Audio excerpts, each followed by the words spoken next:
हरिओम।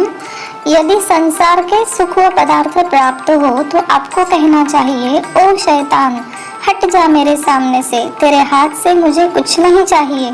तब देखो कि आप कैसे सुखी हो जाते हो।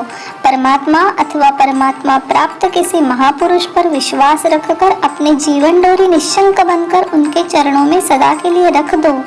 निर्भयता आपके चरणों की दासी बन जाएगी।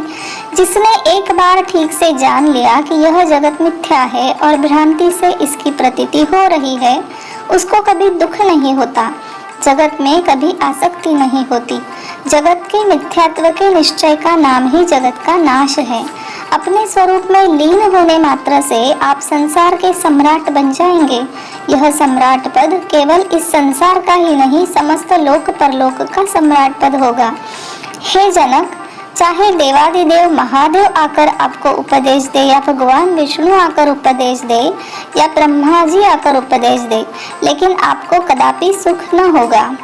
जब विषयों का त्याग करोगे तभी सच्ची शांति व आनंद प्राप्त होंगे। जिस प्रभु ने हमें मानव जीवन देकर यह स्वाधीनता दी कि हम जब चाहे तब धर्मात्मा होकर, भक्त होकर, जीवन मुक्त होकर कृतकृत्य हो सकते हैं, उस प्रभु की महिमा गाओ। गाओ नहीं तो सुनो, सुनो भी नहीं, गाओ भी नहीं तो स्वीकार ही कर लो। चाहे समुद्र के गहरे तल में जाना पड़े, साक्षात मृत्यु का मुकाबला करना पड़े, अपने आत्म प्राप्ति के उद्देश्य की पूर्ति करने के लिए अडिग रहो। उठो, साहसी बनो, शक्तिमान बनो। आपको जो बल व सहायता चाहिए वह आपके भीतर ही है।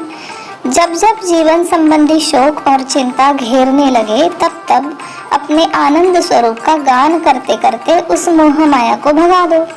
जब शरीर में कोई पीड़ा या अंग में जख्म हो, तब मैं आकाशवत आकार रहित चेतन हूँ, ऐसा दृढ़ निश्चय करके पीड़ा को भूल जाओ। जब दुनिया के किसी चक्कर में फंस जाओ, तब मैं निर्लेप नित्य मुक्त हूँ, ऐसा दृढ़ निश्चय करके उस चक्कर से बाहर निकल जाओ। जब घर बार संबंधी कोई कठिन समस्या व्याकुल करे, तब उसे मदारी का खेल समझकर स्वयं को निस्संग जानकर उस बोझ को हल्का कर दो। हरिओम।